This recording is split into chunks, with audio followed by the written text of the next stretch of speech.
To the Chartered Institute of Internal Auditors webinar. I'm Papia Chatterjee, the Senior Policy Officer at the Institute, and I would like to thank our partner ACL for their sponsorship of this session. A common pitfall that audit leaders fall into when looking for ways to improve audit management within an organisation is searching for solutions before taking a look at their core processes. In this session, we'll hear from an audit leader who first got his process right and then added software to increase his team's impact. Some of the learning outcomes will be how to get started by defining what matters most to your organisation and understanding the importance of prioritisation based on materiality and risks.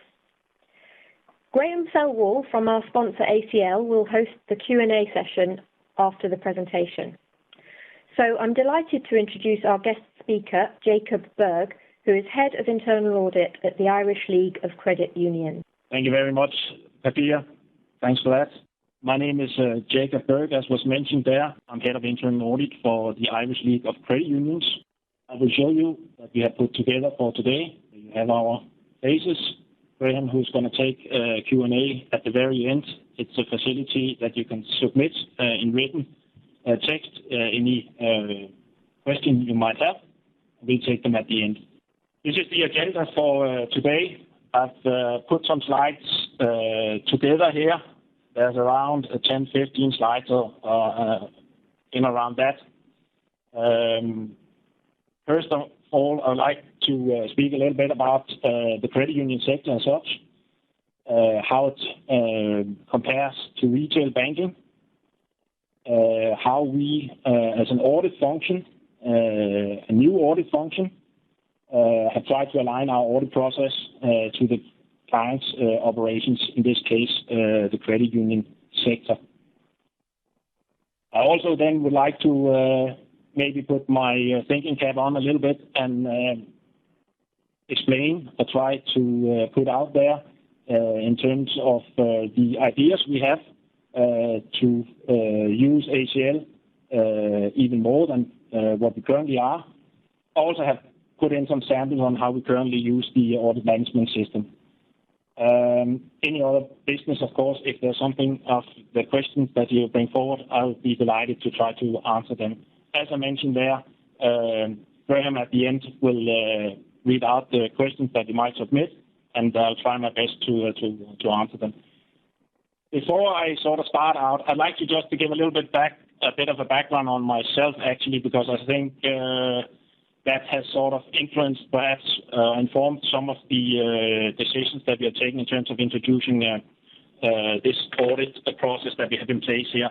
I come from an audit background. I have come from a group internal audit background, auditing financial services, banking, corporate banking, retail banking at a group level. So my background will be from a group internal audit in a larger banking group situated in the Nordic areas. Also have a background from external audit, and I worked as internal audit officer also with IBM.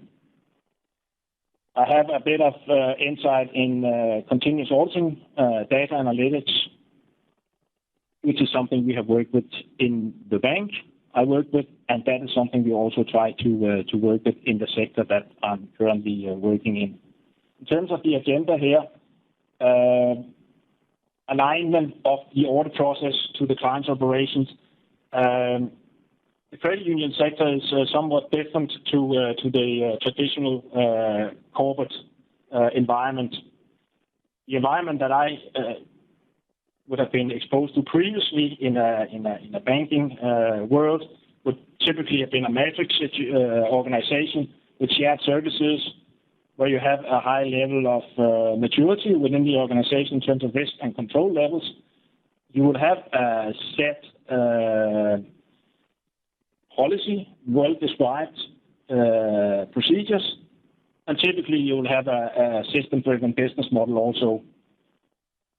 Things, to my experience, that you need to have in place when you are a stock exchange listed company. For instance, you will have your QN, quarter-end reporting, you will have shareholders, and you have customer value proposition and so forth that you work with. Now, That is not anything we have in the credit union sector, because it's a quite different business operation. It's cooperative banking. It's community focused. So in fact, there would be no shareholders as such. In terms of the future, I would like to share at the very end of the presentation also some of the ideas that we are looking to work with in terms of having data analytics and comparative analysis and so forth as we see it. I've also in the presentation, as I mentioned there, tried to put in a couple of screenshots in terms of how the system is set up on our end. I will click on to the next page here. Credit union sector, all Ireland. In fact, it is a case that the organization that we are auditing here is operated in the Republic of Ireland and also in Northern Ireland. There's around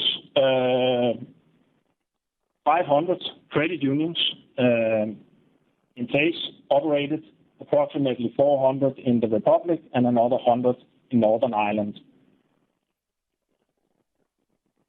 In the Republic, since 2012, new regulation was introduced following the financial crisis that also hit Ireland. There was a push from the regulator to put in place what has been perceived as very prescriptive regulation. The credit union movement forms part of the financial services sector in Ireland and also in Northern Ireland.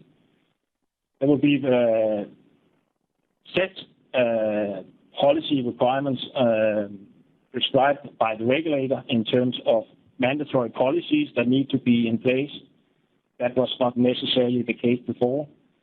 There need to be certain governance policies, certain policies on credit, of course, and other defined mandatory policies that you need to have in place, in addition to corporate structures also. And it was in that space that there was a requirement also to have an audit function put in place as part of the 3 lines of defense. And that's where we operate in this audit function that we have set up here a number of years back.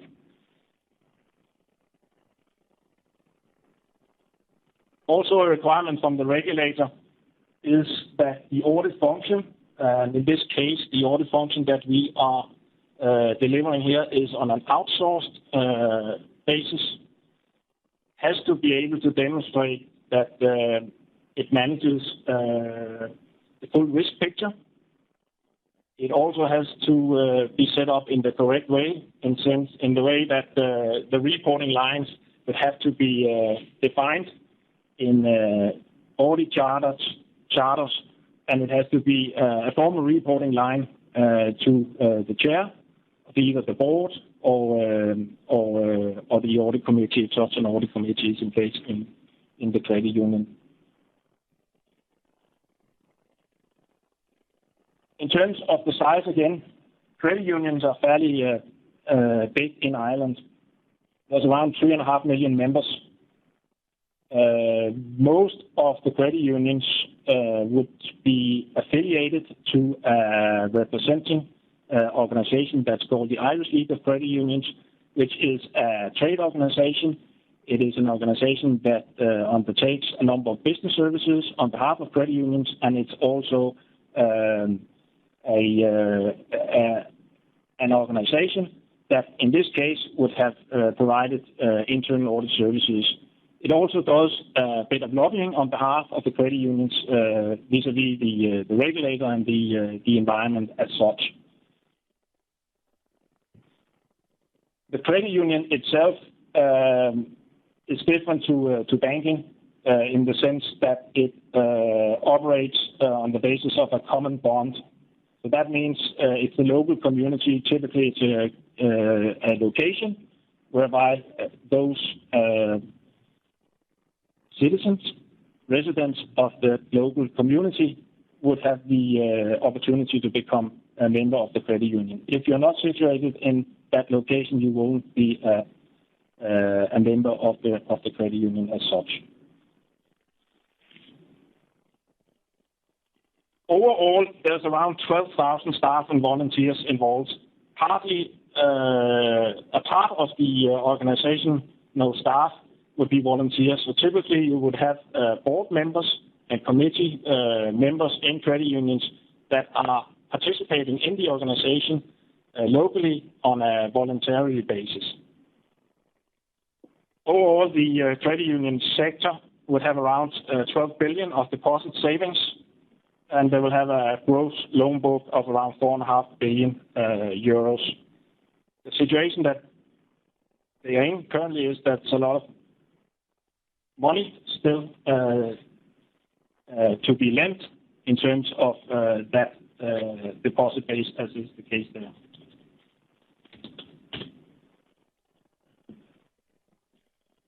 Some of the key products are not very different from what you will see in a retail bank. Typically, it's personal loans, it's car loans, it's saving. There will also be payment transactions. You can purchase insurance, that'll be travel or car insurance.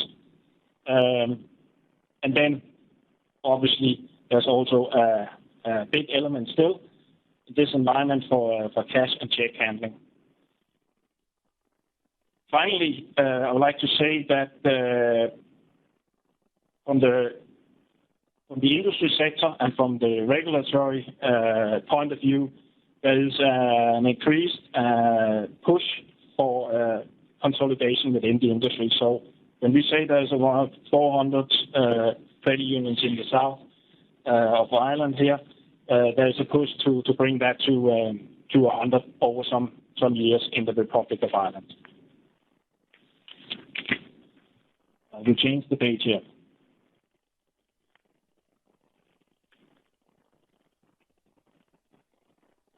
Credit union sector versus retail banking, some differences. It's mainly around the organizational structures. It will be a case that it's member-owned and member-run. So we wouldn't have a dedicated shareholder as such. It's the members, it's the community that owns and runs the credit union.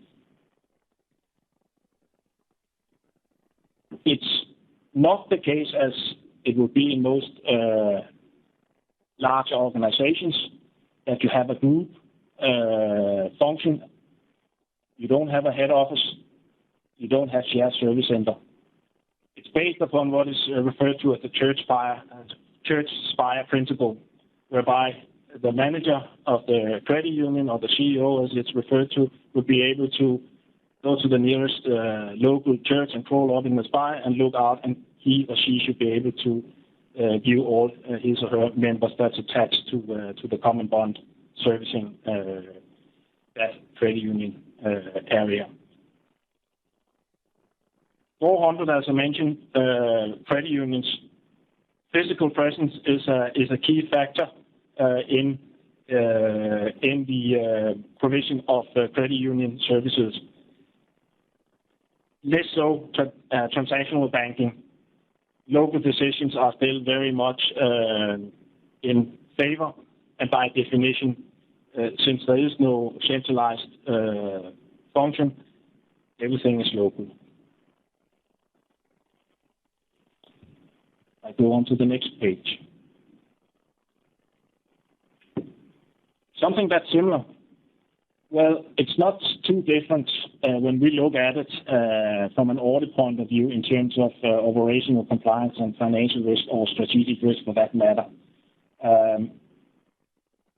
Again, some of the challenges that we are facing, at least in the south here, is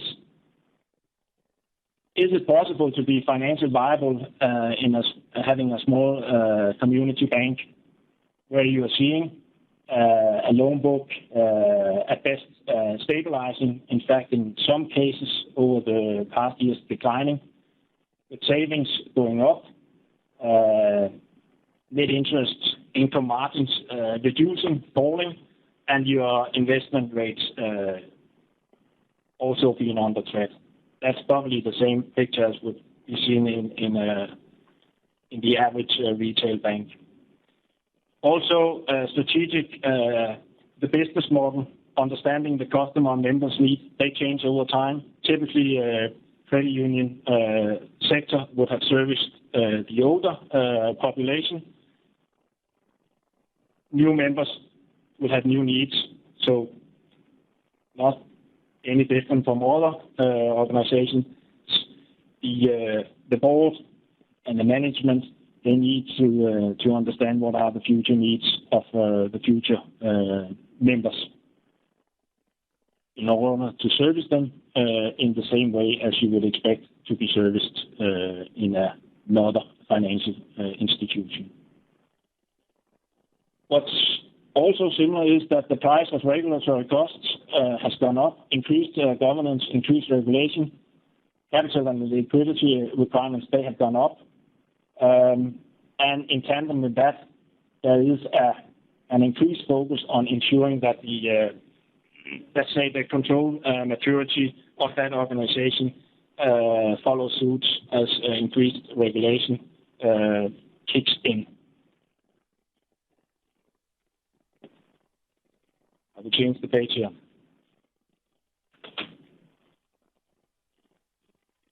The next slide here is a summary slide.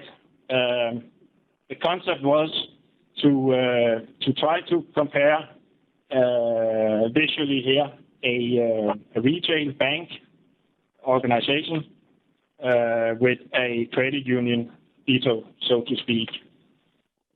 So on the right-hand side, I try to outline how we view the credit unions, of which there are 400 to 500, as I mentioned.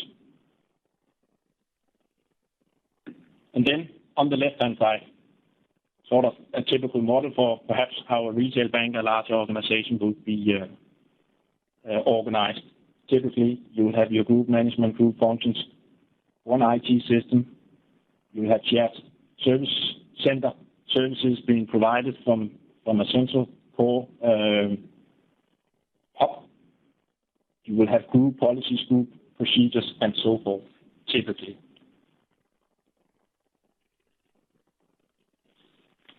And you might also say that you might even have the same sort of corporate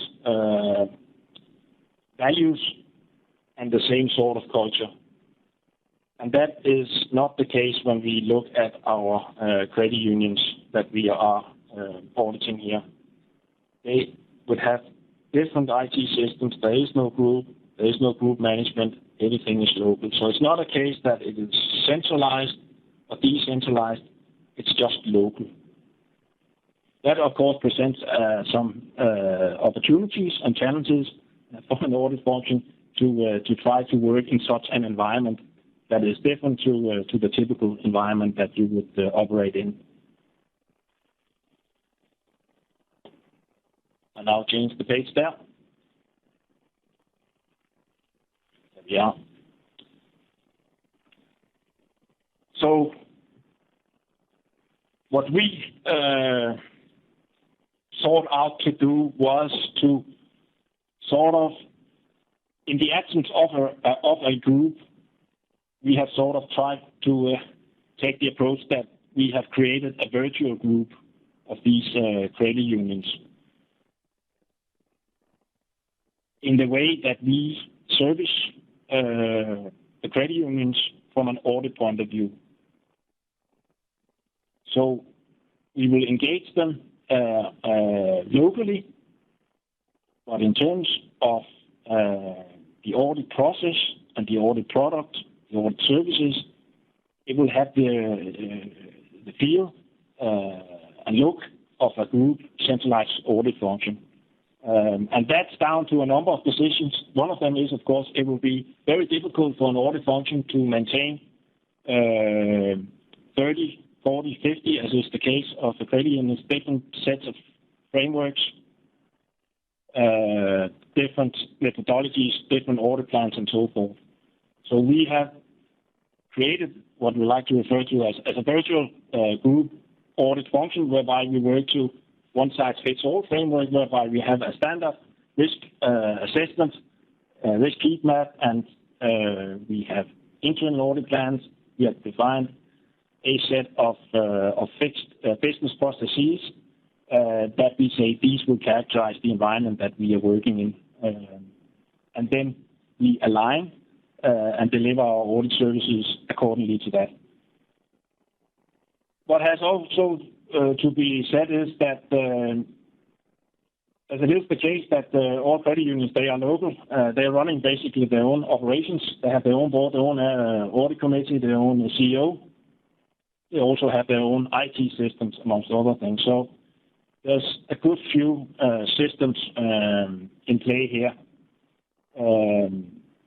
That also refers to, in terms of communication systems, your typical mail system, for instance. What we found out was that many of these credit union operations, in fact, would operate their electronic communication via, let's say, public accessible emails accounts, being Gmail, for instance, being Yahoo and other. And of course, it's not an environment for an internal auditor to get into, to communicating audit results or request for information via Gmail or Yahoo or otherwise.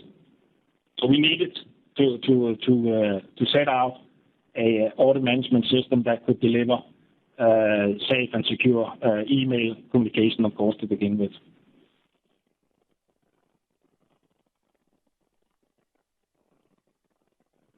In terms of alignment of the audit process vis-a-vis the operations of the credit unions here, some of the challenges here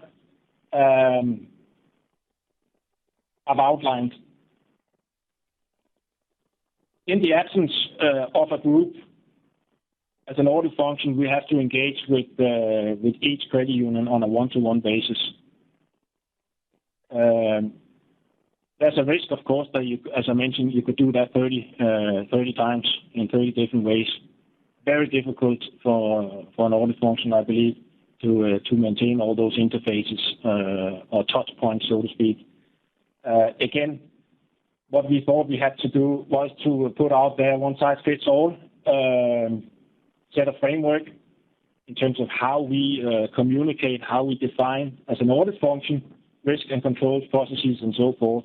And then we have shared that framework with our clients, the credit unions, to see if they would adapt that. Because it's very important for us to be able to communicate in one language, really, and not in 30 or 40 or even more different types of framework. As I mentioned there, 30 plus different managers to deal with, 30 different boards and all audit committees. We needed to automate how our communication was maintained. I put in there, as you can see at the bottom, we have identified there is at least 12 different standard systems. No common mail or server systems either. So, again, our response would have been to try to bring it all together on our audit management platform, and at least be able to secure a safe way of communicating with our clients, the OT, but also with the client's IT providers. Move on to the next slide. Another challenge is the sheer geographical spread of branches or credit unions across Ireland there. We are a small enough audit department. We are 6 auditors servicing 30 plus credit unions all over Ireland.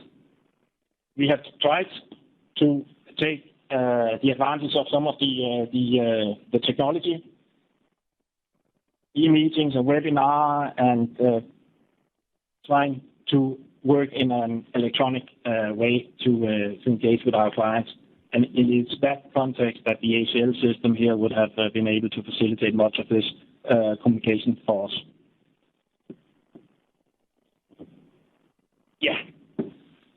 individual risk assessment. We do undertake individual risk assessment for all credit unions that we service. It's done obviously on the basis of one framework that is then tailored to the local circumstances. We do a 2-year rolling plan. The way that the system supports us is facilitating a platform whereby we can have all our planning, documentation, all our audit programs, and it will also support all our audit execution and all our reporting and all other engagement that we will have with the client. So the benefit that we get from using one common platform, in this case ACL, is it's all in one spot. It's one framework, it's one size fits all. Each client, each credit union would have access to that platform, but of course only to see their own designated documents and their own internal audit reports and recommendations and so forth.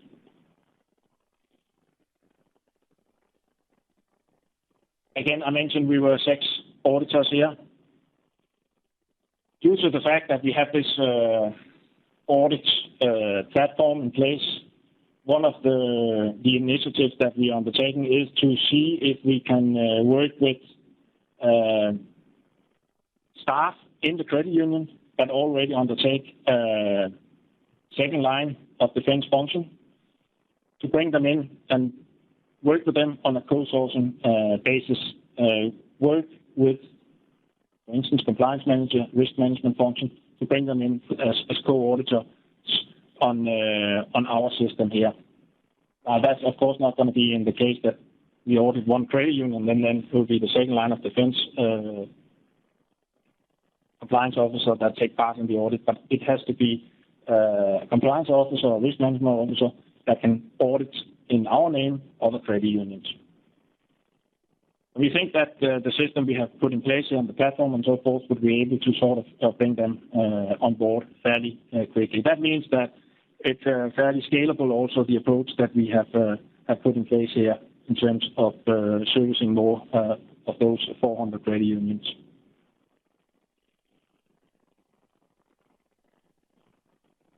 Another thing is, of course, we have other stakeholders than just the auditee. We have the external auditor, we have the regulator, we have EQA in place also. When we share any information, any reports, any sort of communication, really, we drive ourselves via the ACL platform here. That's important.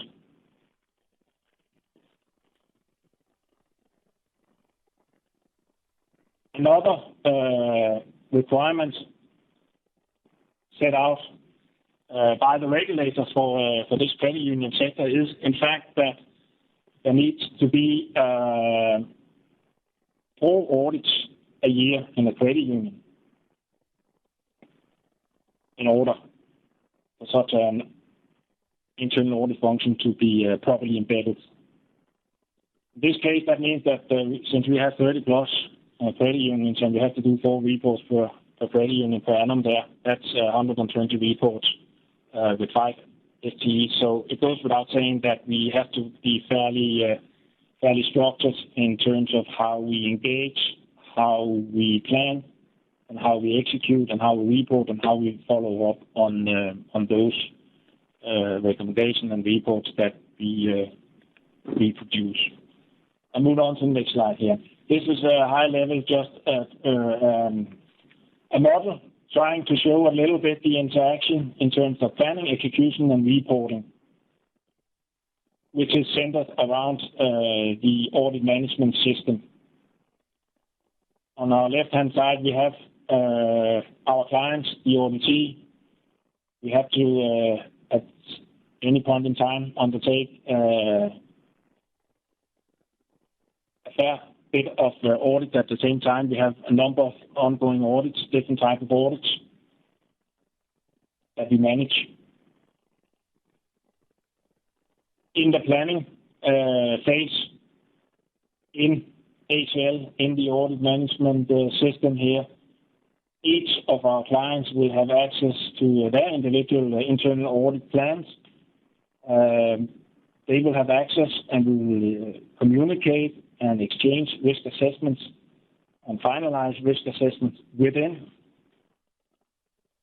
the planning section of the audit management system, ACL here. In terms of the execution, it's all driven by our ACL setup again. We issue notifications of audits and request for information and so forth. Again, we do not receive any email client documentation via Yahoo or Gmail or anything. Everything is uploaded locally to the cloud ACL system here. So we have access and can see that straight away. All our work papers are driven via ACL. Of course, we attach Word documents, Excel, and so forth, but all our documentation sits in ACL here. All our reporting is also pushed out via the system. Recommendations, management actions are obtained, and deadlines are set, and we follow up on recommendations also and get evidence via this pushed out ACL solution.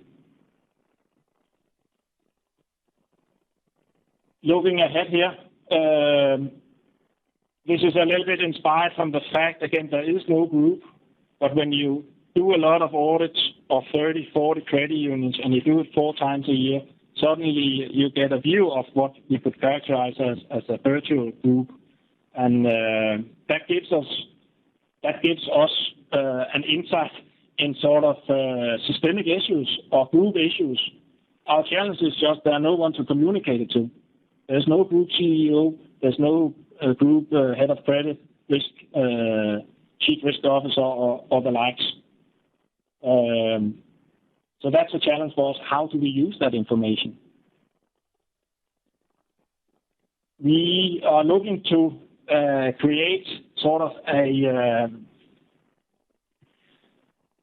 data warehouse whereby from these external IT vendors, the 12 different systems at least, we will get specific data dumps we then can use directly to create and test certain areas from the center and share with all those 30, 40 credit unions on an individual basis.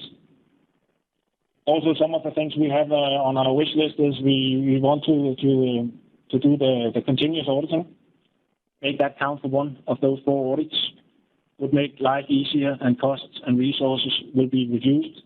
And it probably might give a much broader and deeper audit evidence at the end of the day, I would expect.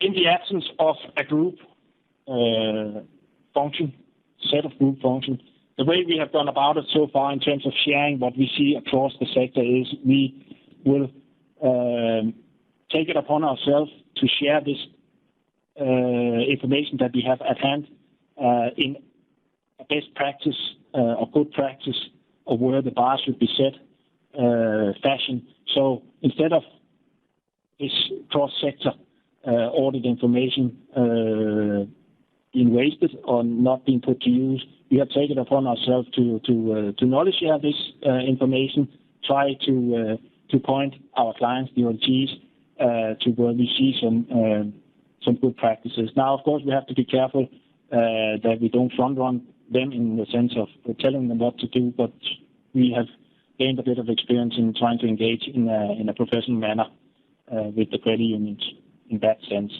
So I think from an audit point of view, in the situation that we are in here, there's potentially a good bit of value add to share that with everybody in an anonymous form, of course, but we are taking upon ourselves to try to share best practice with it.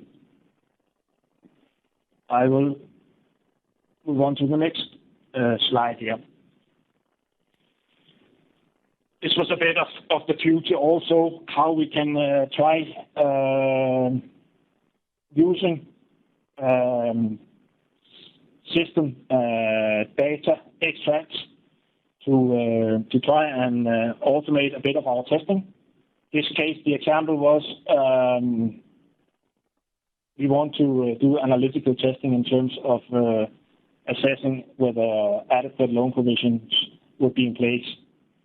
In that case, we are working with the IT vendors to try to put together data extracts whereby we should be able to extract, as you can see here, customer and loan account information, how the account is operated, risk signals, any reminder letters sent out, restructuring of the customer, arrears, missed payment, interest suspension, and other hardcore overdraft order. To get hold of that information, putting it together with, for instance, information in terms of the asset quality, which could be loan to value, could be income, debt servicing, interest only, and other. Plus, on top of that, any macro drivers. When we are able to pull these data sets together, put them in our database, we should be able to automate or at least assisted system testing here to provide much more efficient auditing. I will move on to the next slide here. And I think we are heading somewhat towards the end of the presentation. I just threw in a couple of screenshots here, really, just to give a flavor of how, in this case, we've used the ACL GRC audit management system to service us. In this case here, it's the planning. It's a snapshot of how we have organized some of our documentation. That shouldn't be too much of a surprise. Also, we use the ACL system to prepare and create our risk control matrix, defining the controls, obviously, and that will then drive our audit work program also. I'll go to the next slide here. An important feature in the way we have organized ourselves is that we push out a lot of requests for information, since we have no access to group policies, group SOPs, or other group function documents. We are heavily reliant upon an information flow that flows towards ourselves. And that can only happen from a local point of view, whereby they upload this information to us. So we actually tend to announce audits very frequently, being fully aware that much of this information might take them a good while to put together and upload onto the system. But that's something we have built into the audit process here, that the information gathering is something we have to focus on, so we all the time front load our work process. So it's never a case that we run out of something to look at. We will always have uploaded client documentation, audits announced, and so forth. And once the information is fully uploaded, everything is available, we are able to work with it in an electronic format. And that is what this audit management system is designed to assist us in doing.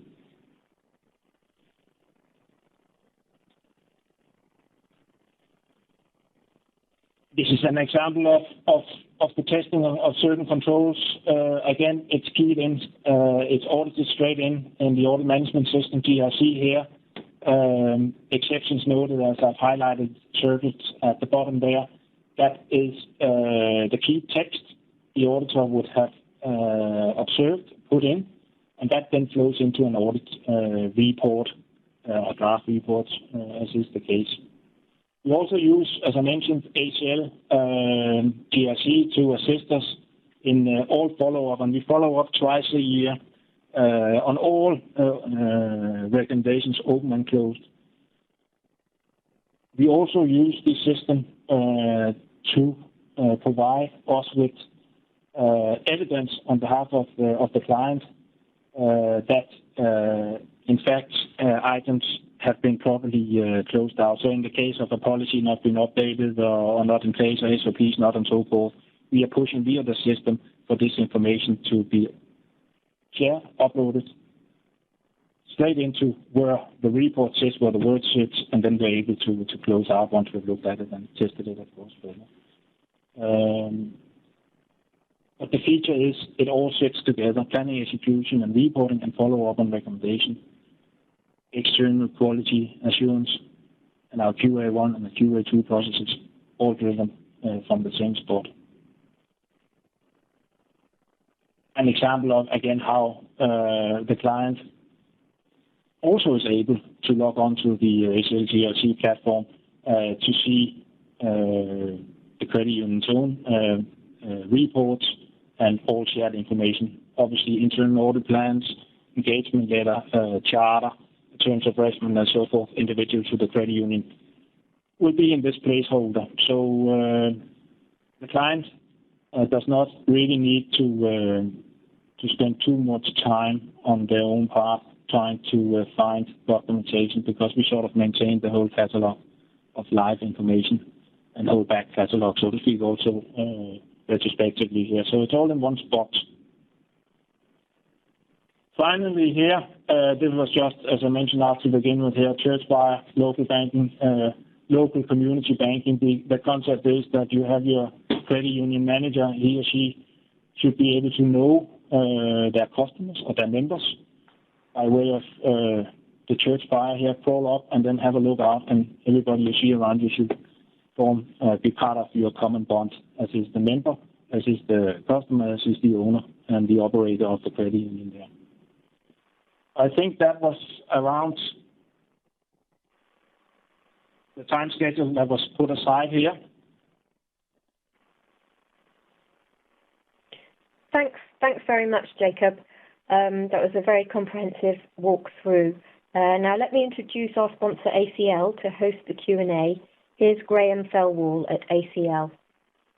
Thank you very much, Papia.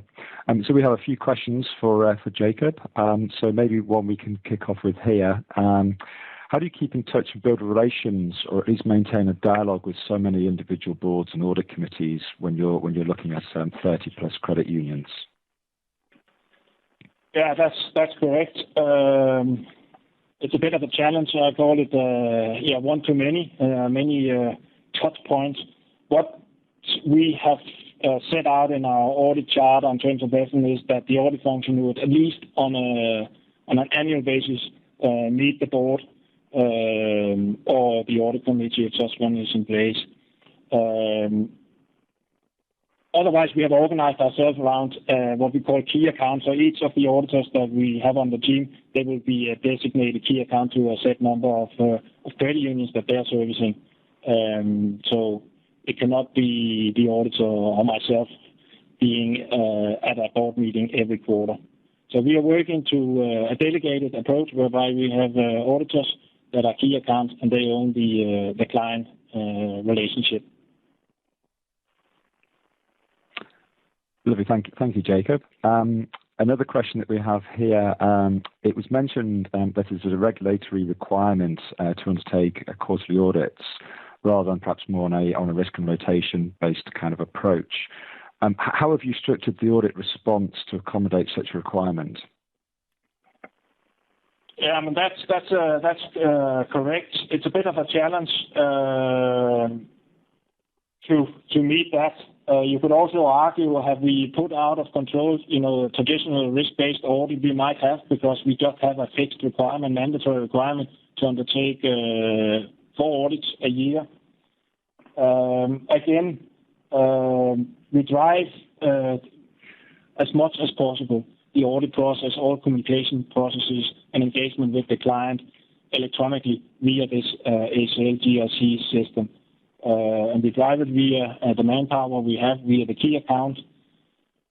In terms of audits, we treat all credit unions somewhat similar. Again, one size fits all. That means that we have sort of the same audit program that is undertaken for all of them over the course of 1 year, 2 years.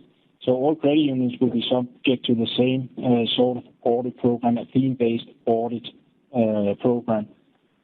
And we have a designated lead auditor who's responsible for that audit program. So we have subject matter experts in terms of the audit program, and we have subject matter experts in terms of the auditee, the credit union. So that's it. High degree of delegation and extensive use of electronic communication via ACL IIA in this case. That's it. Lovely. Okay. Another question we've had here from the floor. What factors did you consider when you were selecting the software tool to support your process? Say that again. I didn't hear that. So, what factors did you consider when selecting a software tool? Obviously, the environment here, the characteristics of this sector that we operate in. It's not. I have tried to work with other audit management systems. They seem to be very inwards looking, so it's mostly put in place and developed for the auditors. Now, this system we were looking for in this particular case was something that we could open up towards the client, towards the auditee. So we have a fully integrated audit management system whereby we can push recommendation, pull information, and so forth with the clients. That was important. So it had to be fully integrated. Now, in terms of ACL here, it is fully integrated, and there are elements of it that we are not using. But it's very important for us to be able to service in a safe environment, in a efficient way also these audits that we're doing. So for us, it was important that it was integrated, and it was also simple to use in a positive sense, because we open up the ACL, we open up the audit management system to our clients, and we cannot expect them to be very techy in terms of audit matters and so forth. So it had to be simple, had to have a user-friendly interface, really. Yeah. Okay, thank you. Another question we've just had come in here. How are you and your leadership comfortable with sensitive client audit documentation being stored on the ACL cloud environment? That's basically, we are in the business of trust as an audit function, and we also have to trust that our IT service provider, in this case ACL IIA, and the hosted data center upon which the cloud-based system is hosted and run, that they have safe and sound IT measures in place and backup and high degree of security. What we have asked, of course, is to get the IT auditor's report on an annual basis. Now, we ask our clients to trust us, and I have to trust the IT vendor here that this cloud computing is not being hacked any day soon, please, because we have all sorts of client information out there. We have PBS numbers, we have pay slips, we have the whole lot, addresses, all member data and so forth, all data sets and so forth. So that wouldn't be good if that was hacked and in the public domain. So far, it hasn't, and we hope it will remain like that. But it's simply just a consideration. I don't think we could store paper-wise all the information that we otherwise would have stored here with the data provider if we had to print it out. That would be impossible. Okay. So a high degree of trust in the IT vendor. Thanks, Jacob. And then a further question from the same individual was also, did you have to customize the ACL system very much, or were you able to use it more out of the box? I can say out of the box, 100%. We had, because we simply don't have the resources or the time or the appetite to customize an audit management system Now, I'll say, and hopefully some of these slides show, perhaps it looks fairly flexible, and it is very flexible. So we have been able to work quite a lot with the system in terms of how we have set up our organizational structure within ACL, because it is a little bit different, all these local entities rather than a group organizational structure chart. But I think we have managed to do it because it's working for us. Yeah. Lovely. Okay. There's another question coming here, and I'm not sure whether you may be able to answer this or not. But I'll put it to you because you may have a view. But if not, then we'd be happy to pick it up directly with the individual afterwards. So the question is, we're in the process of building a comprehensive pension management system. And would you be able to make a recommendation in terms of how to link ACL systems to that pension management system?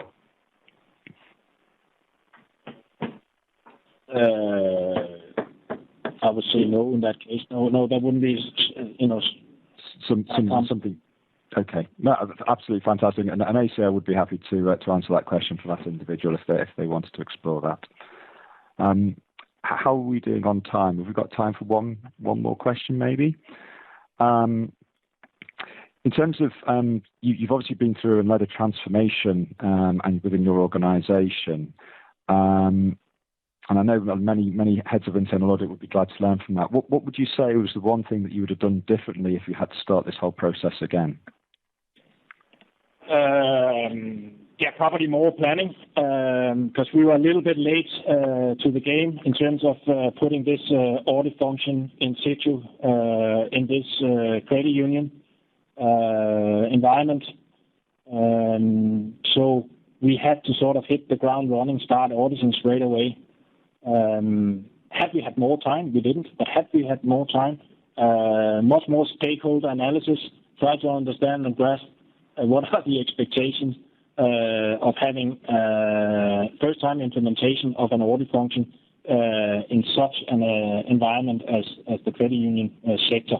That would have given us some insight, because that would have then meant we might have been able to sort of adjust or customize a little bit the audit management system also to favor our clients a bit more than it has favored us, because it is developed so it favors the audit function. As you can see from much of this, actually the information gathering part of the audit process, you could argue we have outsourced that a little bit to the client here, because we ask them to upload and share this video and give us this and so forth.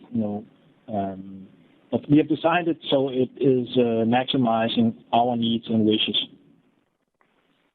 Yeah. Lovely. Thank you very much. There was a question here, very specific around the regulatory requirements.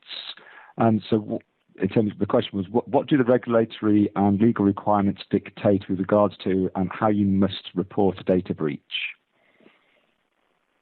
Data breach? Well, that was a very detailed question there. I can say we have taken the step that we have, as an audit function, classified and registered with the data protection officer anyway, so we are data processors also. So I think that will safeguard our operations here. I don't think. If it's a case that we came across, of course, any material data breaches or fraudulent activities or otherwise, there would be no difference to how we reported that. Otherwise, that would be to the board or the data protection officer in place. If it's AML, we'll go to the AML RO officer. So that's business as usual also here. Lovely, thank you very much, Jacob. And I think we've come to the end of the questions that we've had from the floor. But thank you very much. Thanks, Graham. Thanks for your attendance today. You'll be sent a recording of the webinar and slides for download before the end of this week. In the meantime, if you have any further questions, do not hesitate to contact us, and we wish you all a very pleasant evening.